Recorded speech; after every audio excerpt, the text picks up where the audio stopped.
Good morning. আজকে মে মাসের 10 তারিখ। আমরা আবার একটা লং রাইডে বেরোচ্ছি আমাদের নতুন হিমালয়ানটা নিয়ে। তো খুব গরম আজকে, একদম অপ্রেসিভ হিট। কতদূর যেতে পারবো আমি জানি না, তো ট্রাই করছি যদি যাওয়া যায়। আসলে সার্ভিসিংয়ের আগে একটু গাড়িটা রান করানো দরকার, ঠিক সেই জন্যই বেরোচ্ছি, নাহলে এত গরমে বেরোনোর কোনো ইচ্ছে ছিল না। একটা ছুটি পাওয়া গেল উইকেন্ডে, তো আমি আর জেমস বেরিয়ে পড়ছি। আমাদের হিমালয়ান 450 একদম সেজেগুজে রেডি। স্যাডেল ব্যাগ, আমার বসার জন্যে কমফোর্টেবল সিট, সব কিছু জেমস পারফেক্টলি অ্যারেঞ্জ করে রেখেছে। এবার শুধু অপেক্ষা বেরিয়ে পড়ার। আমরা আজকে খুব সকাল সকাল উঠে পড়েছিলাম। 4টের সময় ভেবেছিলাম 5টার মধ্যে বেরিয়ে যেতে পারবো, কিন্তু এখন দেখছি 5:30 প্রায় বাজে, তাও বেরোতে পারিনি। তো এবারে বেরিয়ে যাব, অলমোস্ট রেডি। আমাদের স্বপ্নের বাইক কখন থেকে রেডি হয়ে দাঁড়িয়ে রয়েছে, আরোহীরাই রেডি হতে পারছে না। আমাদের নতুন হিমালয়ান নিয়ে এটাই ফার্স্ট লং রাইডে যাওয়া। সব কিছু সুন্দরভাবে হবে এটাই আশা রাখছি। চলো তাহলে কিন্তু আমার সাথে থাকো আর পুরো ব্লগটা দেখো। সকাল 5:30টায় আমরা আমাদের জার্নি শুরু করলাম। আজকের ডেস্টিনেশন তাজপুর। চলো তাজপুর ঘুরে আসি। সবেমাত্র সূর্যোদয় হচ্ছে, এখনো অন্ধকার কাটেনি। রাস্তায় তেমন লোকজনও চোখে পড়ছে না, শুধুমাত্র যারা বাজার নিয়ে বসবে তারাই এসেছে, আর চায়ের দোকানগুলো খুলে গেছে। এত সকাল সকাল এই প্রথম বোধহয় আমরা বেরোতে পারলাম। এর আগে কিন্তু এত সকালে আমরা কোনোদিন বেরোইনি। বজবজ থেকে বেরিয়ে শ্যামপুর, সারেঙ্গাবাদ, নুঙ্গি পেরিয়ে আমরা চলে এলাম বাটা মোড়ে। আজকে আমরা ব্রেসব্রিজ থেকে তারাতলার দিকে না গিয়ে আমরা গার্ডেন রিচের দিকে যে রাস্তা যাচ্ছে সেই রাস্তা ধরে খিদিরপুর যাব বলে ঠিক করলাম। আমরা খুব একটা বড় ভুল ডিসিশন নিয়েছি এই রাস্তায় ঢুকে। সকালবেলা প্রচুর ট্রাক এই রাস্তা ধরে যায়, আমরা একদম জ্যামে ফেঁসেই গেলাম।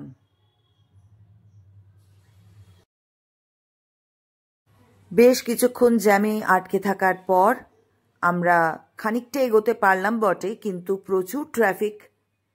অনেকটা সময় চলে গিয়েছে। এখন আমরা বাস্কিউল ব্রিজের ওপরে, খিদিরপুর পোর্টের কাছে। এত ট্রাফিক, আমাদের বাইক কিন্তু এগোচ্ছেই না। অনেক রিস্ক নিয়ে এধার ওধার দিয়ে কাটিয়ে কোনো রকমে এগোনোর চেষ্টা করছি বটে, তবে এই রাস্তায় এসে কিন্তু আমরা একটা মারাত্মক ভুল করে ফেললাম। চলে এলাম আমাদের বহু পরিচিত হুগলি সেতু, বিদ্যাসাগর সেতুও বটে, কিন্তু এখানকার ছবিটাও অনেকটা একই রকম। আজ বড্ড বেশি ট্রাফিক রাস্তায়। স্যাটারডে মর্নিং, উইকেন্ড, তাও ব্যস্ততা খুব বেশি। অনেক গাড়ি চোখে পড়ছে রাস্তায়। আমাদের সামনের জার্নিটা বেশ ট্রাবলসাম হবে বুঝতেই পারছি। Second Hooghly bridge toll plaza cross করে নবান্ন পেরিয়ে আমরা কোনা এক্সপ্রেস ওয়ে ধরে চলেছি। রাস্তা ফাঁকা রয়েছে। ভাবছি কতক্ষণ এভাবে যেতে পারবো, সেটাই ব্যাপার। সামনেই একটা রোড সাইন। লেফট হ্যান্ড সাইডে রয়েছে হলদিয়া খড়গপুর, রাইট হ্যান্ড সাইডে ডানকুনি বর্ধমান। তবে এখনও অনেকটা দেরি আছে। এখন সাঁতরাগাছি ব্রিজের ওপর দিয়ে যাচ্ছি। অ্যাজ ইউজুয়াল প্রচুর ট্রাফিক, আর পাশ কাটিয়ে কাটিয়ে ট্রাক আর বাসের আমরা চলেছি।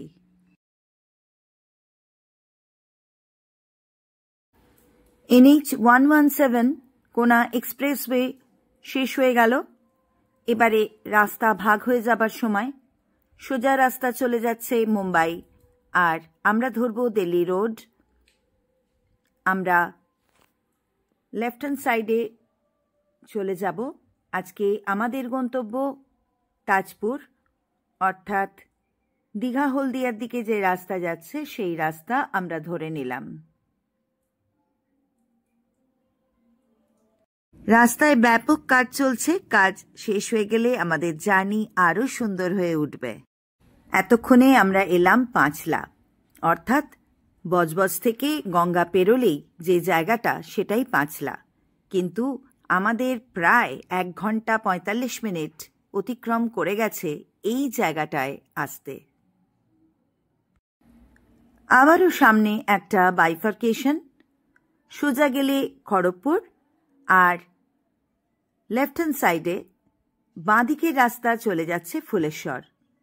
আমরা সোজা রাস্তায় যাব খড়গপুরের দিকে।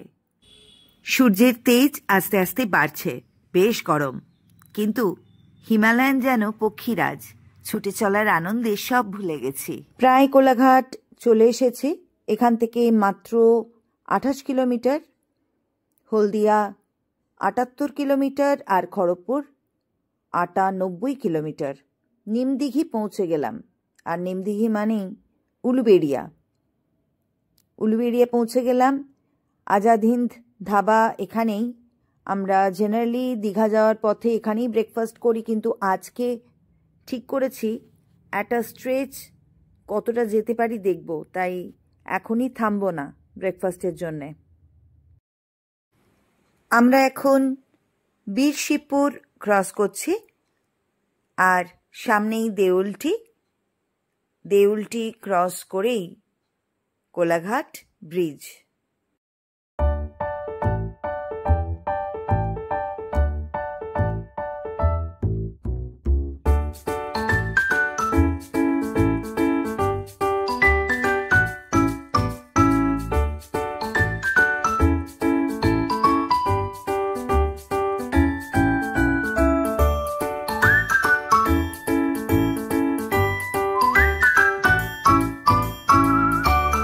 কোলাঘাট ব্রিজ ক্রস করেই শেরি পাঞ্জাব। দাঁড়িয়ে ব্রেকফাস্ট করে নেওয়াই যায়, কিন্তু আজকে একদম মন চাইছে না দাঁড়াতে। মনে হচ্ছে যতদূর যাওয়া যায় এগিয়ে যাই। সামনেই একটা বাইফার্কেশন, সোজা রাস্তা চলে যাচ্ছে খড়গপুর, আর আমরা যে রাস্তা ধরলাম সেটা হলদিয়ার দিকে রাস্তা। দীঘা, মন্দারমণি, তাজপুর যারা যাবে বলে ভাবছো তারা এই রাস্তাই ধরবে।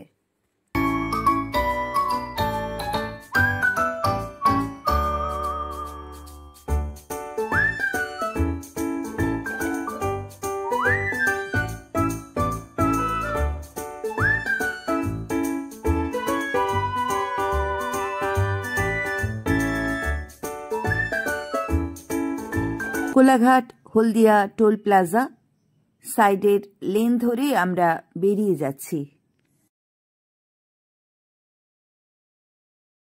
চলে এসেছি খুব ইম্পর্ট্যান্ট একটা জায়গায়। আমাদের ডান দিকে পাঁশকুড়া আর বাঁদিকে তমলুক যাওয়ার রাস্তা, আর ঠিক এখান থেকে নন্দকুমার 10 কিলোমিটার।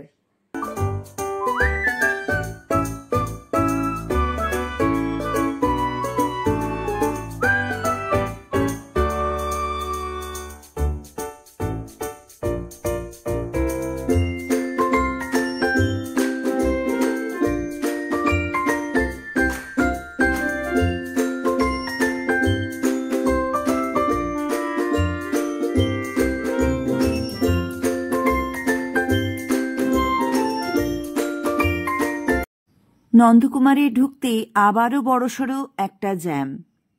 সমস্ত ট্রাকের পাশ দিয়ে খানিকটা রিস্ক নিয়ে আমরা পৌঁছে গেলাম নন্দকুমার। আর নন্দকুমার আসা মানেই আমরা দীঘার রাস্তা ধরছি।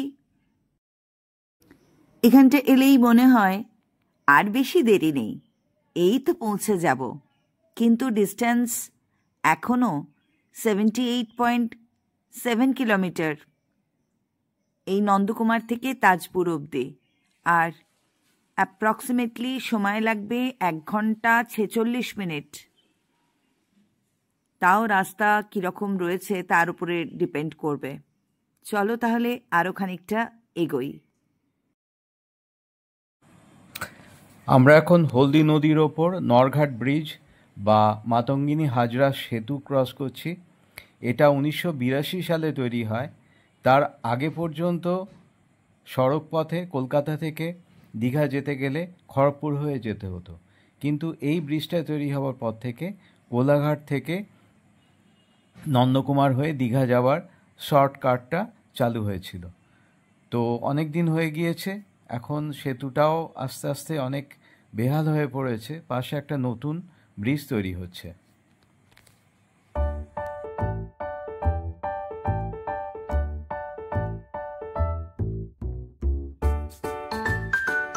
চণ্ডীপুর পেরোচ্ছি। আগে এই জায়গাটায় অনেকটা সময় লাগতো, কিন্তু এখন ফ্লাইওভার হয়ে যাওয়ায় ব্যাপারটা অনেক ইজি হয়ে গেছে। অনেক তাড়াতাড়ি আমরা জায়গাটা পেরিয়ে যেতে পারি। আমাদের বাঁদিকে রাস্তা চলে যাচ্ছে নন্দীগ্রামের দিকে, আর আমরা সোজা দীঘার রাস্তা ধরব।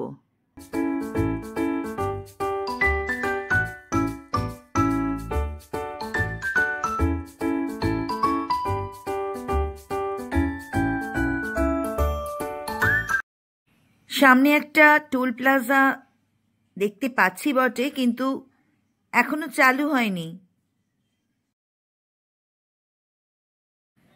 আরও একটা ফ্লাইওভার পেরোচ্ছি। এবার কিন্তু খুব তেষ্টা পেয়েছে আর একটু দাঁড়াতে ইচ্ছা করছে। ভাগ্য ভালো, আমরা পৌঁছে গেছি কৃষ্ণনগর বলে একটা জায়গায়, আর এখানেই ডাব খাওয়ার একটা ছোট্ট ব্রেক নিয়ে নেব। চিনতে পেরেছো? হ্যাঁ গো, ভালো আছি, ভালো আছি। হ্যাঁ, আমরা আজকে কলকাতা থেকে বেরিয়েছিলাম 5:30টায়, আর এখন কৃষ্ণনগর এসে পৌঁছলাম 8:53।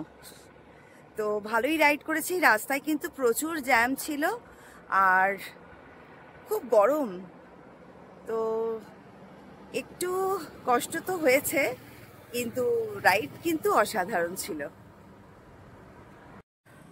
রয়্যাল এনফিল্ড হিমালয়ান 450-র পাওয়ার, হাইওয়ে স্টেবিলিটি, রোড প্রেজেন্স খুবই ভালো। টায়ারও টিউবলেস, কিন্তু খুব ভারী এবং টপ হেভি, যে কারণে রাইডের আগের ম্যানুভারগুলো করা, যেমন এগোনো বা পেছনো, এটা কিন্তু একটু কষ্টকর। আমরা ভারতীদির দোকানে আবার দাঁড়িয়ে পড়েছি আর খুব মিষ্টি ডাবের জল খাচ্ছি। তো আমরা অনেক দূর থেকে দেখতে দেখতে আসছিলাম, ভারতীদির দোকানটা খুঁজে খুঁজে বার করতে পেরেছি। আমি সেই যে দিদি ভাই আরো গেল, সেই গেল আর এলো না। আমরা সবাইকে বলি দিদি ভাই যারা সময় পাই না, সব সময় চাকরি নিয়েই টানাটানি করে। হ্যাঁ, দিদি ভাই যারা দিঘা আসতে মনে হচ্ছে। বাহ, জাম্বো সাইজের ডাব দেখছি পেয়ে গেছো। জল মিষ্টি,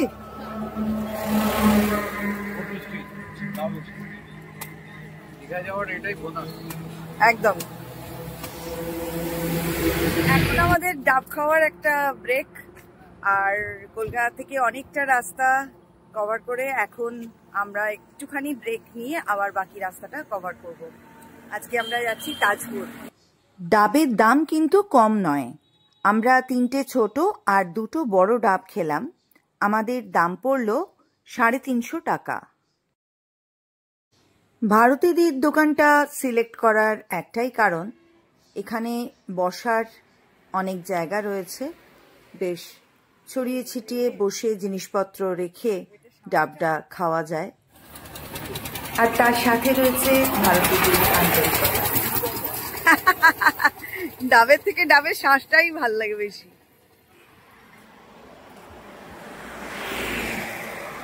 রেডি? ডাব খেয়ে রিফ্রেশড হয়ে আবারও আমরা বেরিয়ে পড়লাম। জায়গাটার নাম কৃষ্ণনগর। প্রচুর ডাবের দোকান, সার দিয়ে ডাবের দোকান রয়েছে। এই রাস্তায় এসে কেউ ডাব না খেয়ে চলে যাবে এমনটা মনে হয় সম্ভব নয়। প্রত্যেকেই দেখছি দাঁড়িয়ে কিন্তু ডাব খাচ্ছে। আমরা এগিয়ে চললাম। সামনেই নাচিন্দা। নাচিন্দা মানেই হচ্ছে একটা ঘনবসতি, আর নাচিন্দা কালী মন্দির এখানকার খুব জনপ্রিয় একটি কালী মন্দির। তো এই জায়গাটায় কিন্তু রাস্তাটা খুব সরু হয়ে গেছে। মনেই হয় না আমরা কোনো ন্যাশনাল হাইওয়ের ওপর দিয়ে যাচ্ছি, মনে হয় কোনো বাজারের মধ্যে দিয়ে লোকাল একটা রাস্তা দিয়ে যাচ্ছি। নাচিন্দা কালী মন্দিরের একদম সামনে। জায়গাটা অত্যন্ত ঘিঞ্জি আর কনজেস্টেড। এখন মনে হচ্ছে কোনো একটা উৎসব চলছে, তাই প্যান্ডেল করা হয়েছে আর অনেক লোকের সমাগম। এই সরু রাস্তা দিয়েই এত লোক পেরিয়ে দীঘার বিশাল বিশাল বাস কিন্তু চলেছে। চলে এসেছি কন্টাই বাইপাস মোড়। এবারে আমাদের বেঁকে যেতে হবে ডান দিকে। তোমরা যারা দীঘা, মন্দারমণি, শঙ্করপুর, তাজপুর যেতে চাইছো তাদের এই কন্টাই বাইপাস ধরতে হবে। আমরাও ঘুরে যাব ডান দিকে। এই জায়গাটা কিন্তু খুব গুরুত্বপূর্ণ। এবারে আমরা একদম সোজা যাব। আরও একটা মোড় পাবো। সেই মোড়ের একদিকে দীঘার দিকে রাস্তা চলে যাচ্ছে, আর উল্টো দিকে 2 কিলোমিটার গেলে কন্টাই। আমরা সেই 2 কিলোমিটার কন্টাইয়ের যে রাস্তা, সেই কাঁথির দিকে রাস্তা ধরবো, কিন্তু আমরা সৌলার দিকে বেঁকে যাব। এখানে একটা বোর্ড দেখতে পাচ্ছি, সামনে একটা রোড সাইন। ডান দিকে গেলে খড়গপুর আর সোজা দীঘার রাস্তা। চলো আরও খানিকটা এগোলে পুরো ছবিটা পরিষ্কার হবে।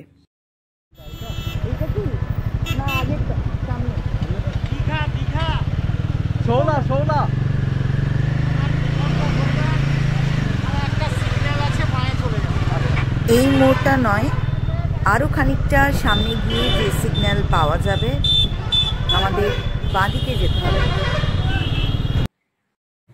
এখান থেকে দীঘা ডান দিকে 32 কিলোমিটার আর কাঁথি 2 কিলোমিটার বাঁদিকে। একদম মোড়ের মাথায় এসে গেছি। দেখো ডান দিকের রাস্তা চলে যাচ্ছে দীঘার দিকে। আমরা ওই রাস্তাটা নিলাম না, আমরা যাব বাঁ দিকে। এই রাস্তা চলে যাচ্ছে কাঁথির দিকে, কাঁথি শহরের ভেতরে। আমরা আরও 1 কিলোমিটার মতো গিয়ে বেঁকে যাব ডান দিকে। আমরা সৌলা ব্রিজ ক্রস করে আজকে যাব তাজপুর। সৌলা অবধি যাবার জন্য 2টো প্যারালাল রাস্তা রয়েছে। এই যে দেখো ডান দিকে যে রাস্তাটা, এই রাস্তাটা ধরে গেলেও কিন্তু সৌলা পৌঁছানো যায়। আমরা ব্রিজটা ক্রস করে আর একটা রাস্তা রয়েছে, ওই রাস্তাটা ধরব। এই রাস্তাটা দিয়েও যাওয়া যায়। এই দেখো একটা মন্দির রয়েছে, আর এই মন্দিরের গা ঘেঁষে যে রাস্তাটা ডান দিকে বেঁকে গেল, এই রাস্তাটা ধরে আমরা যাব সোজা।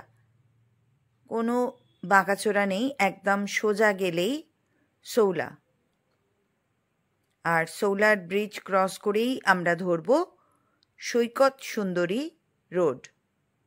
তো চলো আরও এগোই। সৌলার দিকের এই রাস্তাটা ধরার পরেই দেখবে জার্নির চার্ম দ্বিগুণ হয়ে যাচ্ছে। এই রাস্তাটা বরাবর একটা খাল রয়েছে, আর খালের উল্টো দিকে আরও একটা রাস্তা রয়েছে। সেই রাস্তাটাও প্যারালালি যাচ্ছে সৌলা ব্রিজ অবধি। এই রাস্তাটা ধরে আমরা পৌঁছে যাব সৌলা ব্রিজ। সৌলা ব্রিজে পৌঁছে গেলাম।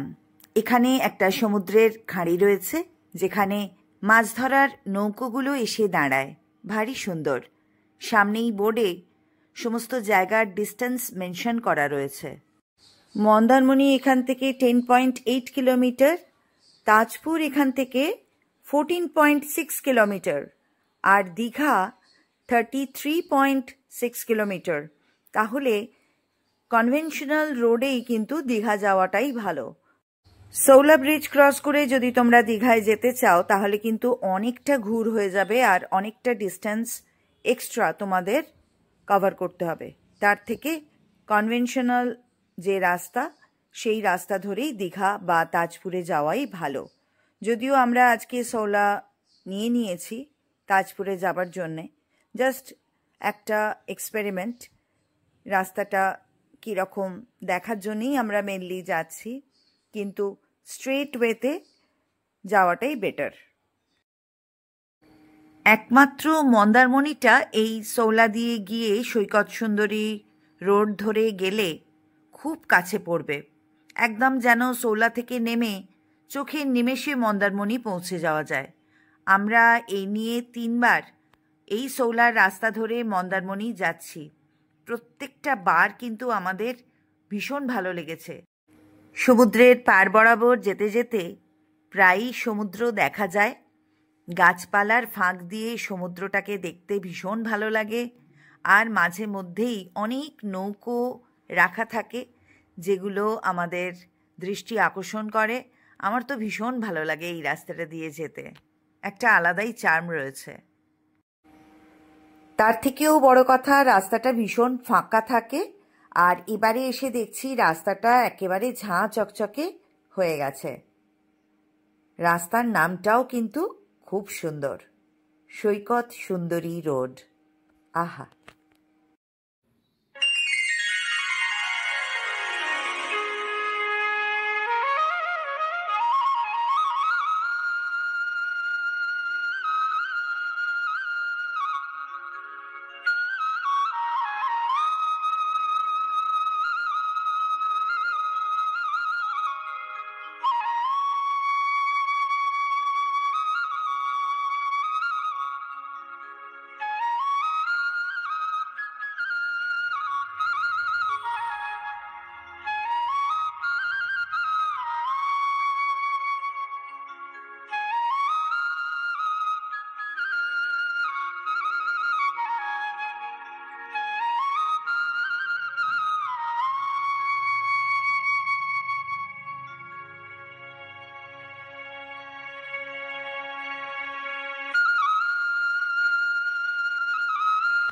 মন্দারমণির একদম কাছাকাছি চলে এসেছি।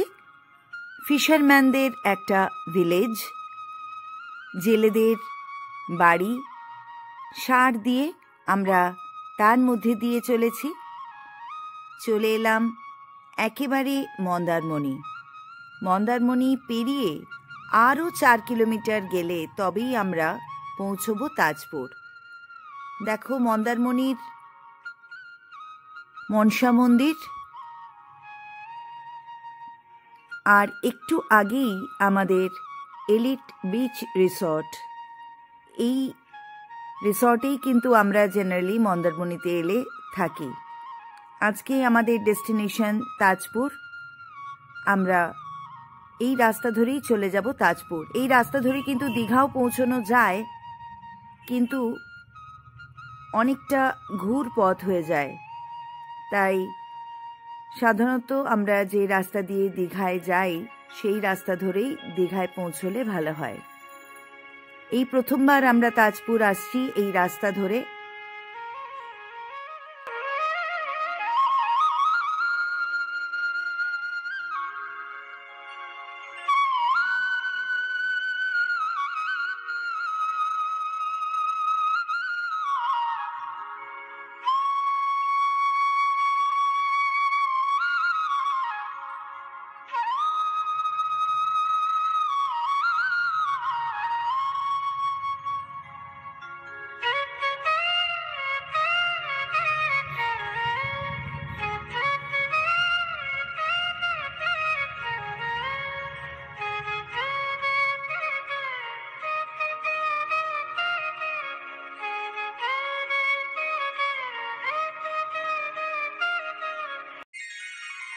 চলে এলাম জলদা ব্রিজ, আর এই ব্রিজের কাছ থেকে Digha 18 kilometre. Shankarpur fishing harbour 10.5 kilometre, আর 4 কিলোমিটার যেতে পারলেই তাজপুরের সমুদ্র সৈকত। অপূর্ব সুন্দর ব্রিজ, একেবারে সমুদ্রের গা ঘেঁষে বলা যায়। চম্পা নদীর ওপরে এই ব্রিজ নিয়াইকালী মন্দিরকে কানেক্ট করছে। ঝাউবন, বালির চর, মাছ ধরার নৌকো, আর দূর থেকে সমুদ্রের হাতছানি, এই নিয়েই এই জায়গাটা অনবদ্য। এই ব্রিজটা পার হয়েই তাজপুর পৌঁছে গেলাম বলতে পারো। চলে এলাম মল্লিকা রিসর্ট। মল্লিকা রিসর্ট আমাদের আগে থেকেই বুকিং করা ছিল। বিশাল বড় জায়গা জুড়ে এই মল্লিকা রিসর্ট। আমরা আগেও একবার মল্লিকা রিসর্টে ঘুরে গেছি। তোমরা চাইলে আমার সেই ভিডিও দেখে নিতে পারো। তাজপুরের মল্লিকা রিসর্টে আমরা অনেকেই মিলে এসেছিলাম এবং দারুণ এনজয় করেছিলাম।